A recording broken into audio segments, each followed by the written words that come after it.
la parte de fisiología renal. Bien, vamos a hacer un cambio nada más. La primera clase, manejo de líquidos, es un poco más chiquita. Entonces la vamos a hacer el miércoles, ¿ya? Solo que el miércoles les voy a pedir, si es que es posible, que vengan a las 9:40, ¿no? Para poder hacer la clase con los dos grupos, solo por el miércoles, porque tengo una reunión después. ¿Sí? Ya, entonces el miércoles lo haremos así. Bueno, vamos a hacer la clase que le tocaba hoy día, la vamos a hacer el miércoles, que es manejo de líquidos. Realmente no cambia mucho el orden. Hoy vamos a hablar, ya vamos a comenzar sobre lo que es la fisiología renal. Vamos a hablar sobre la conformación del riñón y cómo nosotros vamos formando la orina y lo importante que es el riñón en nuestra economía. Es prácticamente el órgano que nos maneja todo el medio interno junto con el pulmón, ¿no? Entonces, los riñones son dos, están ubicados más o menos en las últimas vértebras dorsales y en las dos primeras lumbares, ¿ya? El riñón izquierdo está un poco más elevado, digamos, que el riñón derecho, ¿sí? Es un poquito más grande también el riñón izquierdo. Ambos pesan aproximadamente 150 gramos, ¿sí? Y bueno, tiene un hilio, ¿no? Tiene una forma de habichuela y tiene un hilio, y en ese hilio ingresa todo el plexo nervioso, el plexo venoso, ¿no? Y el plexo linfático.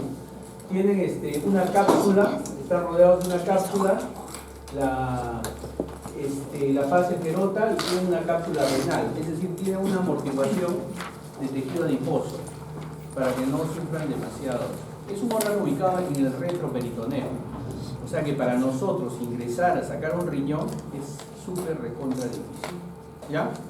Es retroperitoneal, es un órgano retroperitoneal. Entonces, cuando tenemos, por ejemplo, pacientes politraumatizados que se les rompe un riñón, es una operación sumamente compleja de tratar de sacar el riñón, ¿ya? Tiene tres partes básicamente: la corteza, la médula y el hilio, digamos, ¿no? Donde está la papila. La corteza renal tiene más o menos 1 a 2 centímetros, hasta 2 a veces centímetros de grosor, la corteza renal, ¿ya? Esta corteza renal se va a prolongar para formar una especie de pirámides, ¿sí? ¿Ya? Estas pirámides forman columnas, las columnas renales, que vamos a ver lo importante que es. Aquí en la corteza están los corpúsculos de Malpighi, que vamos a ver para qué son importantes en lo que siga nuestra clase. Entonces, en la médula renal están ubicadas todas las pirámides, ¿sí? Son más o menos 12 a 18 pirámides que vienen de la corteza renal. Bueno, la corteza renal se prolonga para formar estas pirámides, que son 12 a 18 más o menos, ¿no? Entonces, la base de la pirámide está mirando a la corteza y la punta de la pirámide va hacia la papila. Estas pirámides finalmente van a formar los cálices menores. Estos cálices menores son de 5 a 11 cálices menores. Como son de 12 a 18 pirámides, 5 a 11 cálices menores forman. Se unen en 3, forman 3 cálices mayores. Y esos cálices mayores forman la papila renal, ¿ya? Cuando llegan acá, forman la pelvis renal, se dilatan, ¿no? Y entonces ahí vamos a recibir todo lo que es, en la pelvis renal vamos a recibir todo lo que es la formación de la orina que se ha dado lugar en nuestros riñones. Entonces tenemos dos zonas bien marcadas, ¿no es cierto? Dos marcadas. Zona cortical, la zona cortical de 1 hasta ocasionalmente 2 centímetros de ancho, ¿no? Donde están esos corpúsculos de Malpighi, y la zona medular, ¿no? La zona medular, ¿ya? Entonces, donde están todas las pirámides renales, ¿no? Y las columnas renales, y llega a la papila renal, que es aquí donde va a llegar todo lo que es nuestra orina. Yo supongo que lo han visto desde el colegio, ¿no es cierto? ¿Quién irriga el riñón? La arteria renal. ¿Y dónde vienen las arterias renales? De la aorta abdominal, ¿sí? Pero cuando llegan al riñón, van formando primero las arterias renales derecha e izquierda, ¿no es cierto? La renal derecha pasa detrás de la vena cava inferior. Entonces llegan las arterias renales y comienzan a formar arterias lobares, ¿sí? Superior, media e inferior, y algún ramo posterior. Y esas arterias van haciéndose cada vez más pequeñas, ¿no? Se van haciendo arterias arciformes, ¿sí? Arterias más chiquititas, ¿no? Arterias que van ingresando a las pirámides y van llegando hasta la corteza renal. Van siendo arterias arciformes y después forman arteriolas. Y aquí vamos a tener la arteriola aferente y la arteriola eferente, ¿ya? Que va llegando hasta el final. Pues miren, desde la arteria renal se forman las tres grandes arterias, superior, media e inferior, y la posterior, ¿no es cierto? Y de ahí van formando las arterias interlobulillares, las arterias arciformes y las arteriolas aferentes y eferentes, ¿no? De la arteriola eferente llega y comienza a formarse el plexo venoso, y el plexo venoso es eliminado por la vena renal, ¿no? La sangre no oxigenada. Entonces tiene sus particularidades la circulación pulmonar, la circulación renal, ¿no es cierto? Las arterias lobulares superior, media e inferior, la posterior, ¿sí? Después van formando las arterias rectas, ¿sí? Las arterias interlobulillares, entre los lobulillos. Después forman las arterias rectas y las arterias arciformes, ¿no? Las arterias arciformes. Y cuando forman las arterias arciformes, vamos a formar las arteriolas, ¿sí? Las arteriolas. Las arteriolas van a formar una arteriola aferente. Esta arteriola aferente va a hacerse como un penacho y va a ser nuestro corpúsculo de Malpighi para poder filtrar. Y hay una arteriola eferente.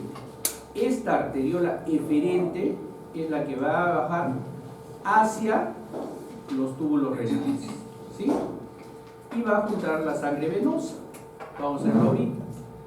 Y bueno, también tiene su drenaje linfático, porque siempre saben que hay un exceso de fuerzas de salida con fuerzas de entrada, ¿no?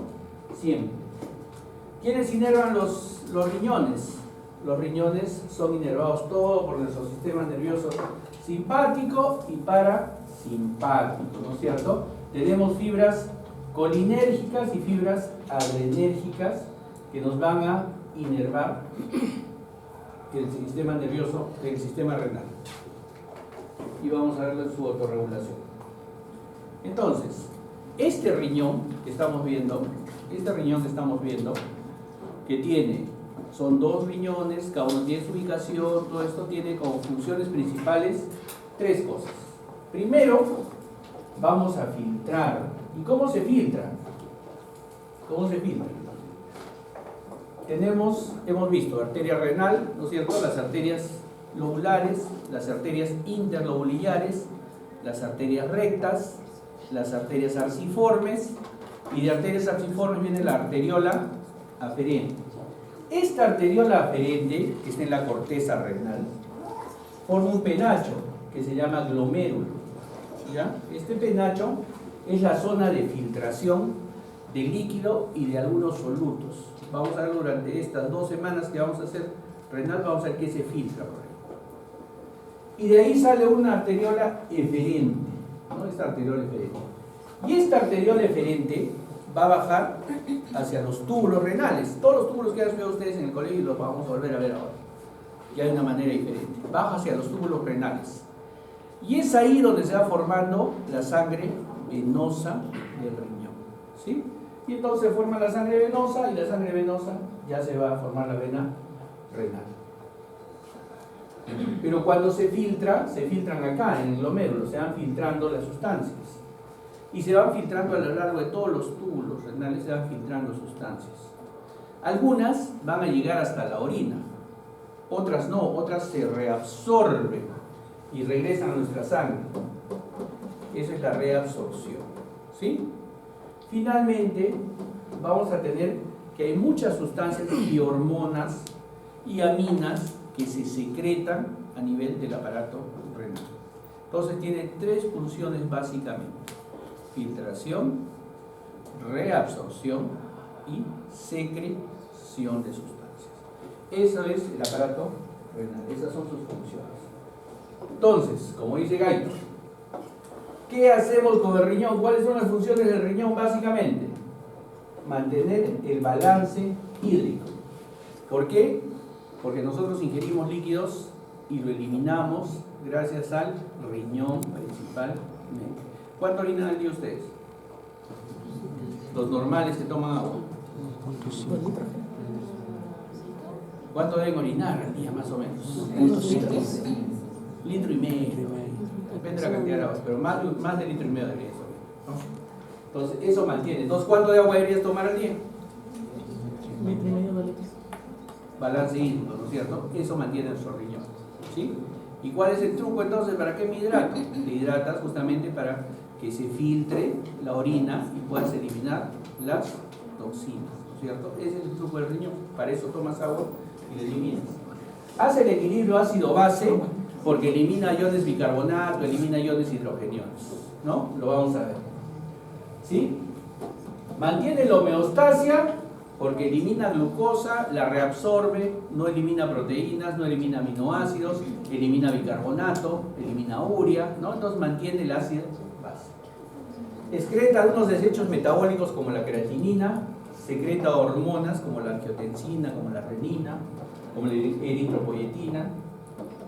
Regula la presión arterial, por lo mismo que les digo, la renina, la angiotensina, ¿sí? Y nos ayuda a la absorción del calcio porque sintetiza la vitamina D, ¿no? 1,25 dihidroxicol de calcio. Entonces, esas 7 son las funciones del riñón.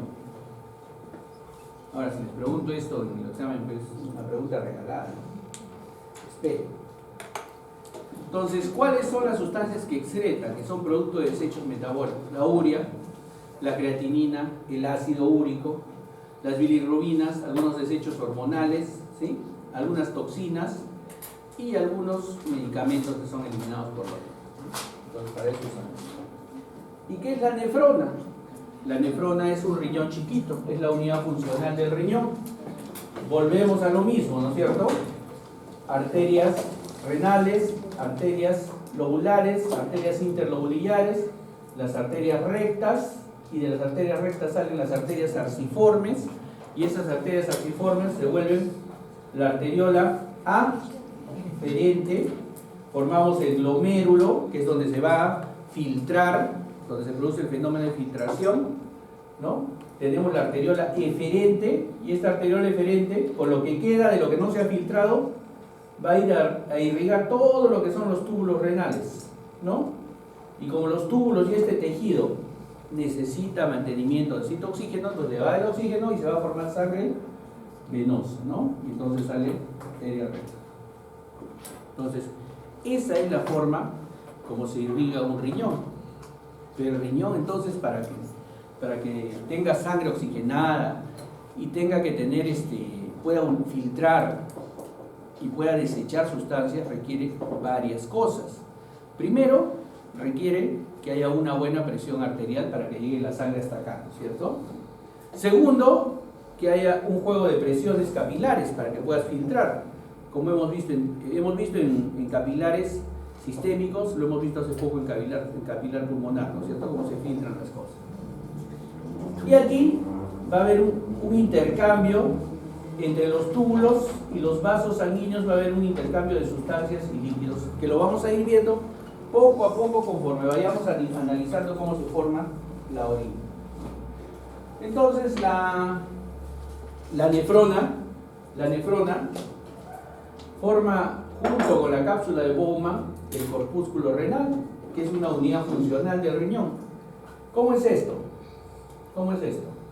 Entonces viene la arteriola aferente, ¿no? Aferente, forma su glomérulo, y aquí forma, la tubuladura forma una especie de cápsula que engloba a este corpúsculo, a este penacho, a este glomérulo.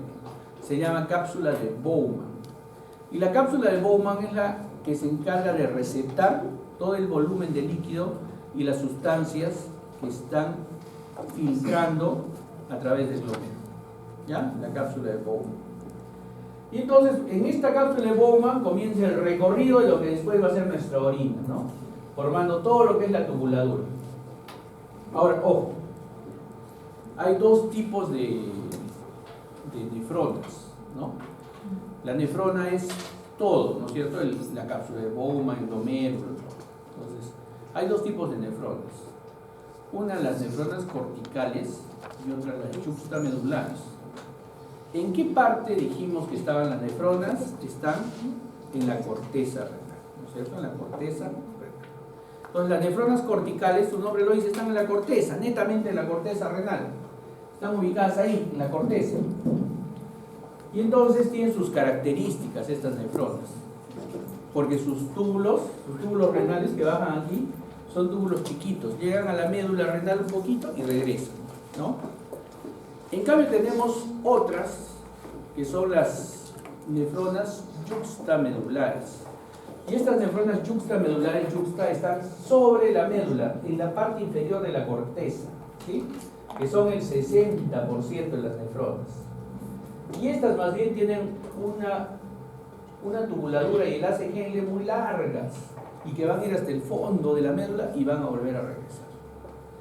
¿Sí? Van a volver a regresar. Esas son las que se encargan de mantener la concentración adecuada de todos los sustancias. ¿Ya? Entonces van a estar en contacto con la médula renal, que es un sitio hiperosmolar, que vamos a irlo viendo poco a poco cuando hagamos formación de orina. Bueno, pero eso es para que más o menos sepan. Como le digo, en las siguientes clases vamos a seguir hablando bastante de esto. Pero estamos hablando ahora de la nefrona. La nefrona está conformada por el glomérulo con su penacho de vasitos, ¿no? Y este penacho de vasitos que viene en la arteriola aferente es un capilar. El capilar tiene células endoteliales, ¿no es cierto? Tiene células endoteliales. Este endotelio capilar está fenestrado, es decir, tiene capilaridad, ¿ya? De 40 hasta 100 nanómetros más o menos. O sea, moléculas proteicas chiquitas podrían pasar por ahí. La albúmina no pasa por la albúmina. Entonces, por eso no hay albúmina en la orina, porque esos capilares no dejan que pase la albúmina por esos poros tan pequeños. Debajo de esta membrana, de este endotelio capilar, está su membrana basal. Y su membrana basal también tiene porosidades. Su membrana basal también tiene porosidades. Y después de eso viene ya la cápsula de Bowman, que son un conjunto de células epiteliales. Están todos pegados unos al otro. Y esta cápsula de Bowman forma como podocitos. Esos podocitos que forman poros también. Entonces, estas porosidades permitirían que pasen muchas de las sustancias, incluso proteínas. Pero hay un punto más. Estos tres elementos, el endotelio del capilar, la membrana basal del capilar y la membrana epitelial y sus podocitos de la cápsula de Bowman, son de carga negativa. Y entonces hace que todos los elementos que tengan carga negativa sea un poco difícil que pasen. Y si lo hacen, requieren algunos transportadores. Y si lo hacen, es porque también se ha alterado por alguna patología esa carga negativa. Por ejemplo, se enferma el riñón. Y cuando se enferma el riñón, al enfermarse, se altera la membrana. Y al alterarse la membrana, comienzan a pasar sustancias. Y nosotros encontramos proteína en la orina. Si nosotros encontramos proteína en la orina, ya decimos, ese riñón no está funcionando bien. ¿Ya? Para nosotros es muy peligroso encontrar proteína en la orina. O sea que ya saben, no hay proteína en la orina. No hay proteína en la orina. Entonces, nuevamente lo mismo. ¿Sí? Tenemos el ovillo de la arteriola aferente. La arteriola aferente llega, forma el ovillo, ¿no? Forma el ovillo y acá comienza el filtrado. Tiene sus células, tiene su membrana endotelial, ¿sí? Su membrana basal, tiene sus porosidades, y en la cápsula de Bowman están sus células epiteliales con sus podocitos, ¿no? Que va a filtrar el líquido y algunas sustancias van a filtrar de estos capilares hacia acá. Cuando ya acabó su pasaje la sangre por aquí, sale por la arteriola EPT. ¿Sí? Entonces, ¿qué particularidades tiene esta membranita acá, que es de carga negativa y que tiene porosidades, que permiten que pasen sustancias pequeñas? Ahí está el endotelio fenestrado de un capilar, ¿no? El endotelio fenestrado de un capilar, que permite pasar moléculas pequeñas. Ahí están las células epiteliales de la cápsula de Bowman con sus podocitos, para que ustedes lo puedan ver. Y en medio de estas cosas, en medio de todo esto, existen las células de sostén. Entonces, están las células mesangiales, ¿no? Las células mesangiales. Este es un glomérulo con células epiteliales, con su cápsula de Bowman, todo eso. Y aquí en medio del ovillo, existen células mesangiales, ¿no? Que son las células, ¿sí? Son las células que están alrededor, que hacen el sostén y que se pensaba que solo servían de sostén. Pero se ha visto ahora, y esto tienen que anotarlo para más adelante, se ha visto ahora que tienen, digamos, sensibilidad a la angiotensina 2, que es el más potente vasoconstrictor que tenemos en nuestro organismo. ¿Ya? Entonces, aquí estas células mesangiales, ¿sí? Pueden también ser sensibles a las prostaglandinas. Entonces, tienen propiedades vasoconstrictoras y vasodilatadoras, es decir, contraen los capilares o los dilatan los capilares. ¿Ya? Nos ayudan en eso, las células mesangiales. Entonces, esta barrera del glomérulo, esta barrera de la nefrona, permite, ¿sí?, la filtración de algunos solutos pequeños: sodio, agua, urea, ¿sí? La urea es una partícula muy pequeña que se elimina casi en su totalidad, no se reabsorbe, la eliminamos en la orina. O sea, cuando hagan un examen de orina no van a encontrar proteínas, pero van a encontrar urea. ¿Ya? Entonces, estas sustancias se van a filtrar de acuerdo a la carga, con mayor facilidad y de acuerdo al tamaño. Moléculas grandes, como la albúmina, no se van a filtrar. ¿Ya? Solamente si hay alguna patología vamos a encontrar albúmina en la orina. Y otra particularidad de la albúmina es que tiene carga negativa, o sea, se va a repeler con todas las membranas que hemos visto nosotros, ¿sí? Entonces, la albúmina no se filtra, solamente se filtra si es que existe alguna patología. Bueno, y para que se filtre, vamos a necesitar 4 parámetros, como siempre hemos tenido, y que se juntan en 2 áreas: fuerzas de salida y fuerzas de entrada. ¿Por qué? Otra vez volvemos a lo mismo. Porque este glomérulo, este penachito, es un capilar, ¿no es cierto? ¿Y qué presiones teníamos que tener para estudiar las filtraciones de los capilares? Teníamos que tener presión hidrostática en ambos lados, ¿no? Hidrostática dentro del capilar, hidrostática en el intersticio, en este caso en la cápsula de Bowman. Presión oncótica en el capilar y presión oncótica afuera, en el intersticio, en este caso en la cápsula de Bowman. Con esos 4 parámetros nosotros vamos a sacar nuestras fuerzas de salida y nuestras fuerzas de entrada. Y entonces vamos a ver cómo se va a filtrar nuestra orina. ¿Alguna duda en cómo se tiene que filtrar el glomérulo? Recuerden el sistémico, el capilar sistémico, que ya lo hemos visto hace tiempo. Había fuerzas de salida con presión hidrostática, ¿no es cierto? ¿Cuáles eran las fuerzas de salida? La presión hidrostática dentro del capilar y la presión oncótica fuera del capilar, ¿sí? ¿Cuáles eran las fuerzas de entrada? La presión oncótica dentro del capilar y la presión hidrostática fuera del capilar. ¿Estamos de acuerdo? ¿Se acuerdan de eso? Tienen que acordarse, ¿eh? Porque ahora sí vamos a ver cómo se forma la orina. Y claro, el exceso de líquido se reabsorbía con el tejido linfático, ¿cierto? Entonces la filtración se da. Llega a la arteriola aferente. Miren, y acá le ponen estas cositas a la arteriola aferente porque tenemos dos especies de esfínteres, sensibles en mayor o menor grado a las diferentes sustancias que están dentro de nuestro organismo. ¿Quiénes inervaban al riñón? ¿Se acuerdan? Hablamos hace un poquito. Sistema nervioso simpático y sistema nervioso parasimpático. ¿Cuál es el neurotransmisor del sistema nervioso simpático? El neurotransmisor final, ¿cuál es? La noradrenalina, ¿cierto? Entonces debe ser sensible a la noradrenalina, ¿no? Y algo a la acetilcolina, que es el parasimpático. La noradrenalina tiene un precursor, que es la dopamina, ¿no es cierto? También debe ser sensible a eso, entonces.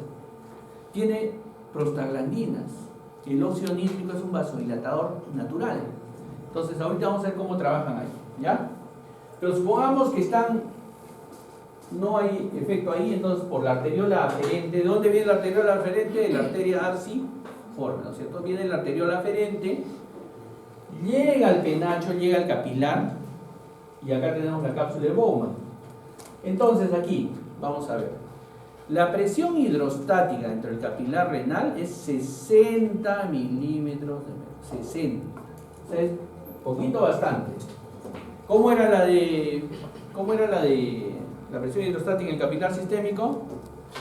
¿Se acuerdan? Eso sí tienen que acordarse, eso es básico para un médico.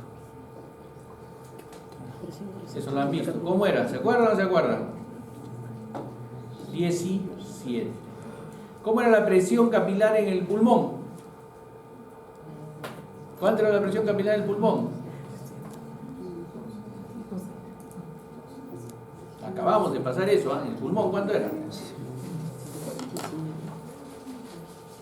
Ya, eso lo voy a preguntar en la práctica. ¿Cuánto es la presión capilar en el pulmón? ¿Cierto? Y en el capilar renal es 60. La presión hidrostática. ¿Cuál es la presión hidrostática? La que viene con el líquido, la que viene con la presión arterial, ¿no es cierto? La que el líquido ocasiona ahí. O sea, el líquido viene acá y se encharca y forma una presión de 60. ¿Cuál es la presión osmótica, coloidosmótica dentro del capilar? 32 milímetros. O sea, 32 milímetros que generan las proteínas acá. Y esa es una fuerza de entrada, ¿no es cierto? La presión hidrostática en la cápsula de Bowman, que también es de entrada, ¿no? Porque empuja hacia ahí, es 18 milímetros de mercurio. Acá falta una presión de salida. ¿Cuál de las presiones de salida falta? Coloidosmótica de quién? De la cápsula de Bowman. Son 4 presiones, acuérdense, 4. 2 de entrada y 2 de salida. La presión de salida es la presión hidrostática del capilar y presión coloidosmótica, ¿no es cierto?, del intersticio, en este caso de la cápsula de Bowman. Y las de entrada son la presión hidrostática del intersticio, en este caso de la cápsula de Bowman, y la presión coloidosmótica del capilar. ¿Ya? Son 4 presiones. Aquí solo hay 3. ¿Por qué falta la presión coloidosmótica en la cápsula de Bowman? Porque no filtran proteínas. No filtran proteínas. Entonces la cápsula de Bowman no tiene proteínas, en teoría. ¿No? No tiene proteínas. Entonces, cuando sale es 60 más 32 más 18 es 50, ¿no es cierto? 60 menos 50 más 10. O sea, esos 10 milímetros de mercurio es la presión de salida del capilar y que va a ocasionar que se filtre líquido hacia la cápsula de Bowman. En el intersticio era 1, en el sistémico, en el pulmón era 1, ¿no? Y esa presión 1 era absorbida por los linfáticos. Aquí es 10 en este capilar, 10. Esa diferencia de 10 milímetros de mercurio va a permitir que filtre líquido de los capilares hacia la cápsula de Bowman. Y ese goteo con esa diferencia de presión va a permitir que se vaya formando la orina. Entonces, desde ahí ya saben ustedes, por ejemplo, ¿cómo se alteraría? ¿Cómo se alteraría? Por ejemplo, ¿no? Si yo comienzo, se enferma mi riñón, como el síndrome nefrótico, por ejemplo, y comienzo a orinar, se altera mi membrana y comienzo a filtrar proteínas. Entonces, si comienzo a filtrar proteínas, va a haber proteínas en la cápsula de Bowman, y entonces mis fuerzas de salida van a ser más, ¿sí? Entonces voy a comenzar a generar más orina al inicio, más orina. Pero después ya se altera esto totalmente y comienzo a edematizar. Y eso ya lo van a ver cuando hagan fisiopatología, ¿ya? Entonces, pero en la fisiología es básico que ustedes se acuerden de este cuadrito, para que cuando hagan fisiopato ya sea fácil entender dónde se alteran. O no les ha parecido en enfisema, en neumonía, que ustedes podían identificar dónde se enfermaba el paciente con la base fisiológica. Fisiopato es exactamente eso, ver dónde se altera la fisiología, ¿ya? Entonces, esas tres presiones nomás existen en los capilares del riñón. Nuevamente lo mismo entonces. La filtración glomerular puede alterarse de diferentes maneras. Por ejemplo, lo que le pasa a todos los varones, a la mayoría de varones que tenemos más de 50 años. ¿Qué nos pasa? Nuestra próstata comienza a crecer, ¿no es cierto? Y no nos deja miccionar bien, obstruye nuestro canal, nuestra uretra de salida de la micción. Entonces comenzamos a coleccionar orina, y esa orina no se queda en la vejiga, va subiendo ese líquido y se va colocando hasta la cápsula de Bowman, sube. Y entonces aumenta nuestra presión hidrostática. Y un paciente, varón, que por vergüenza no se va a operar la próstata cuando lo necesite, acaba alterando su riñón y sufriendo insuficiencia renal. ¿Ya? Entonces, así que rápido nomás eso. Entonces, si estás mal en la próstata, estás operado, ¿qué vas a hacer? ¿No? La mayoría de varones, el 80% acaba siendo operado de la próstata. ¿Ya? ¿Qué más puede pasar? Por ejemplo, ¿qué más puede pasar? Si aumenta la presión acá, disminuye, como ya se encuentra alguna presión acá, disminuye la filtración glomerular. Entonces ya no va saliendo buena cantidad de líquido y el riñón comienza a hacerse insuficiente y hace insuficiencia renal. Es un ejemplo que le estoy dando, ¿no? Donde pueden alterarse. Por ejemplo, hay otras alteraciones, por ejemplo, una desnutrición, ¿no es cierto? Una desnutrición.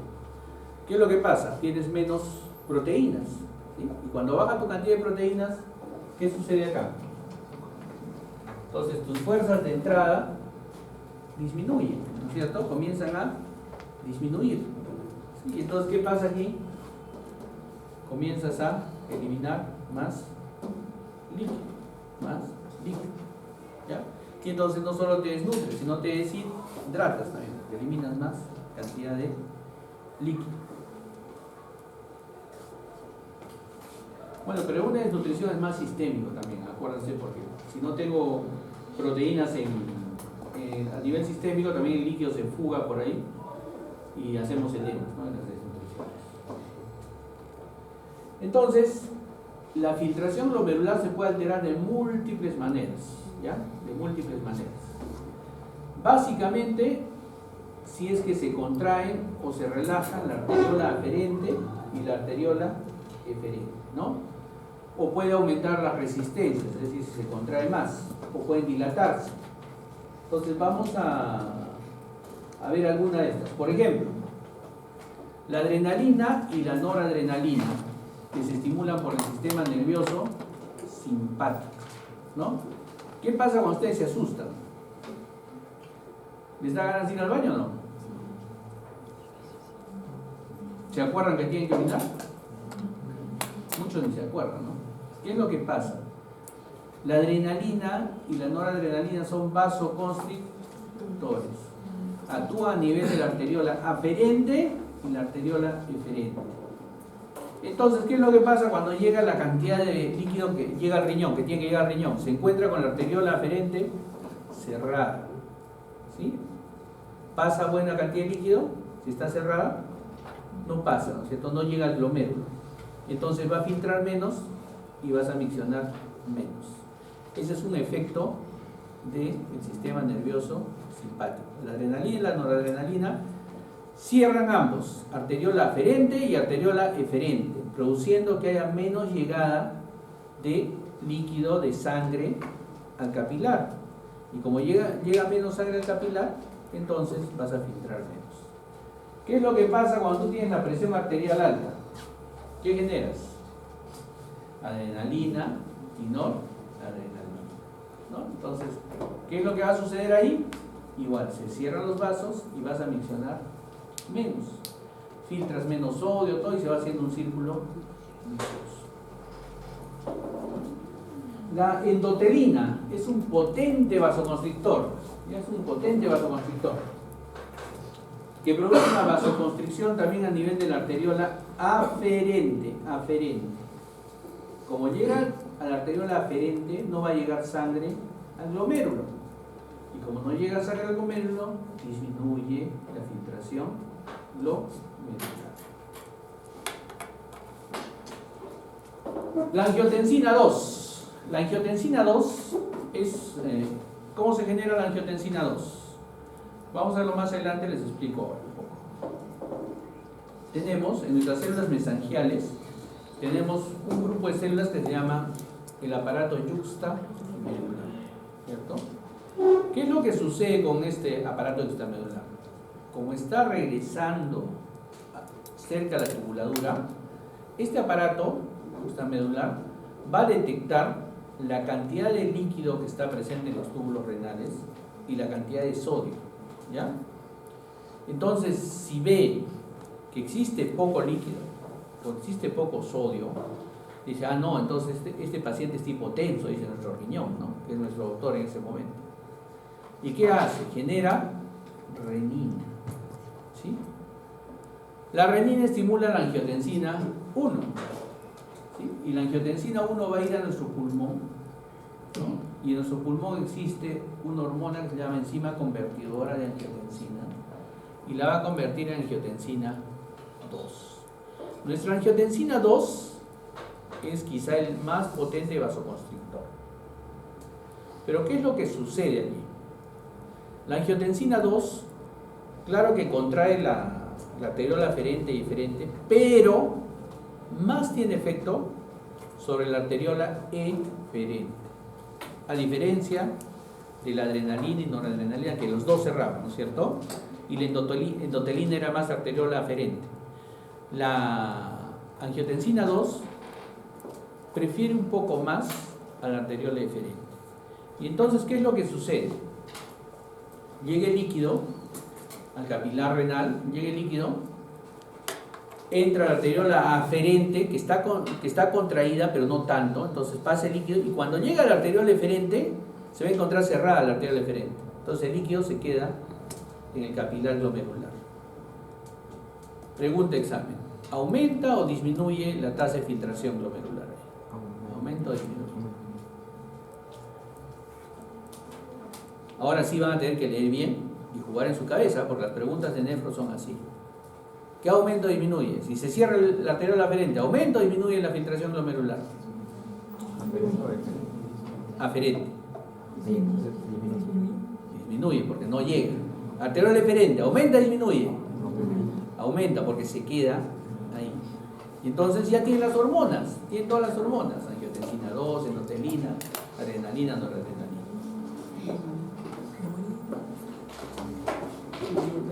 ¿Sí? ¿Comprendido? Ya.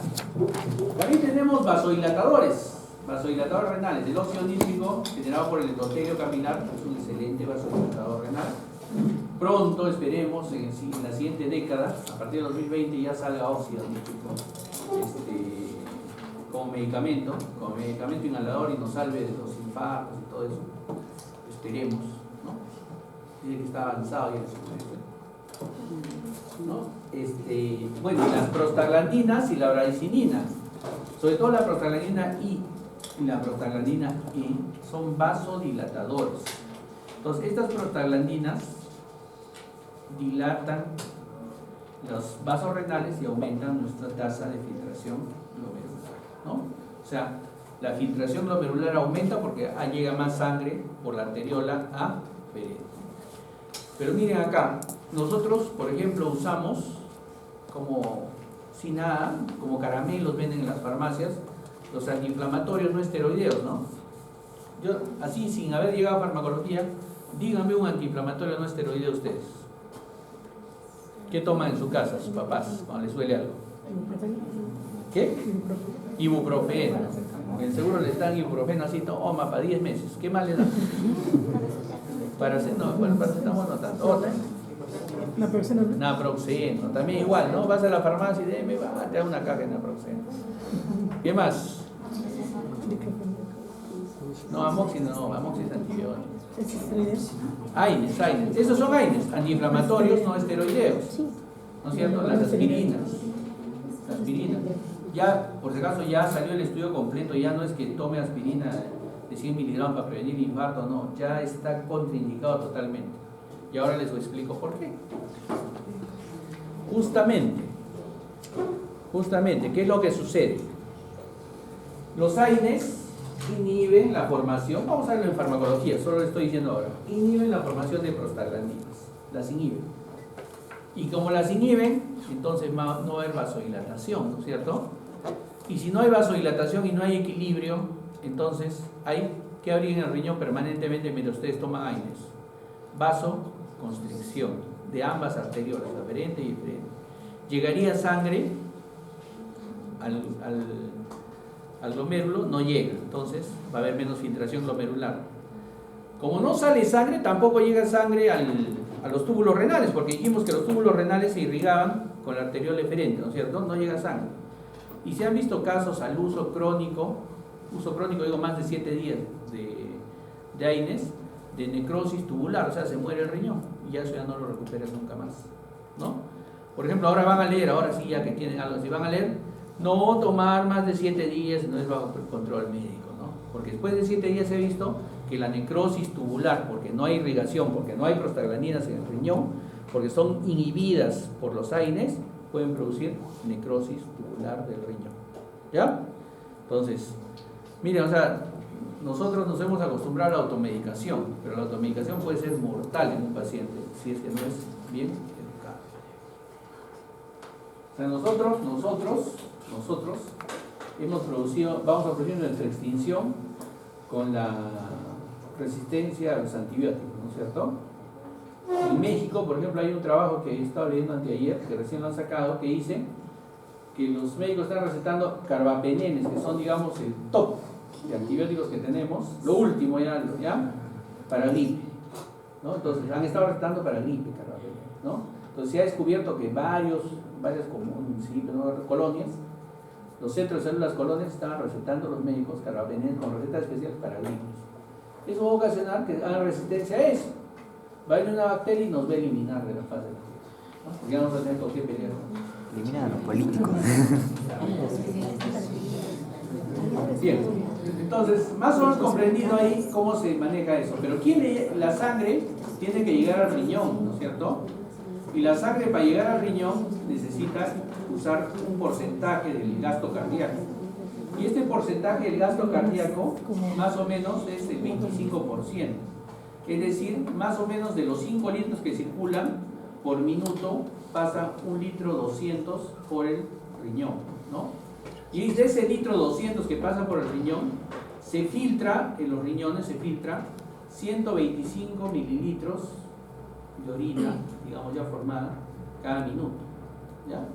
Y eso más o menos significa, mililitros estoy hablando, significa que vamos a producir 1,5 litros de orina al día, ¿ya? Entonces, todo en base, entonces, ¿de dónde sale la orina? De la sangre que llega al riñón. ¿Y dónde se forma tanta sangre que llega al riñón? Del líquido que tomamos, ¿cierto? El miércoles vamos a hacer manejo de líquidos por eso, ¿ya? Entonces, la mácula densa, como les decía, la mácula densa está frente al glomérulo, ¿no? Aquí está la mácula densa. Y entonces la mácula densa va a captar, tiene sensores que captan Cuando llega a la arteriola aferente, ¿no? Cuando llega a la arteriola aferente y se va a la arteriola eferente, capta la cantidad de líquido y sodio que nosotros tenemos en el organismo. Y eso hace que pueda producirse renina en esta mácula densa. Y después angiotensina 1 y angiotensina 2 con todo el cuento, y viene la angiotensina 2 y cierra más acá que acá, ¿no? La angiotensina 2 es un potente vasoconstrictor. Entonces el sodio nos ha demostrado que puede producir una vasoconstricción y aumento de la presión arterial.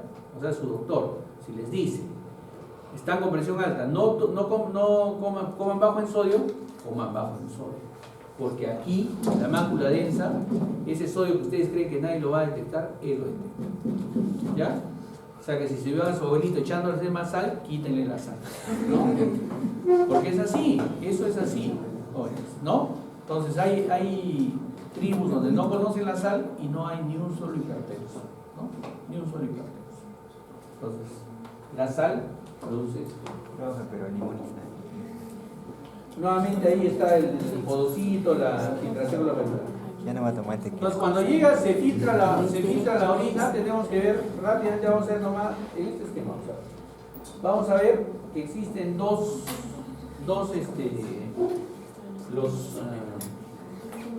existe el reflejo de la micción, ¿no es cierto? Se va a filtrar desde el riñón, se filtra hasta la vejiga, y en la vejiga va goteando la orina, ¿no? Entonces tenemos dos tipos de inervación: la inervación simpática, que es, digamos, la que relaja la vejiga, y la inervación parasimpática, que al tener cierta cantidad de volumen de orina, contrae al músculo detrusor, contrae la orina y hay la micción. Y el esfínter urinario, uretral, también es inervado por el sistema parasimpático, y es el que permite que exista la micción, que no exista la micción. El interno, el externo es voluntario, ¿no es cierto? Por eso todavía pueden soportar cuando quieren ir al baño, soportan todavía un rato, ¿no? Pero el interno es involuntario, ¿no? Y se da por la cantidad de orina. Más o menos a los 50 centímetros ya nos vienen deseos de micción, ¿no? Pero eso es soportable, ¿no? Y la vejiga puede soportarnos hasta 180 o 200 mililitros y ahí van a miccionar. Pero existen también algunas alteraciones, ¿no? ¿Qué pasaría si, por ejemplo, está en T10?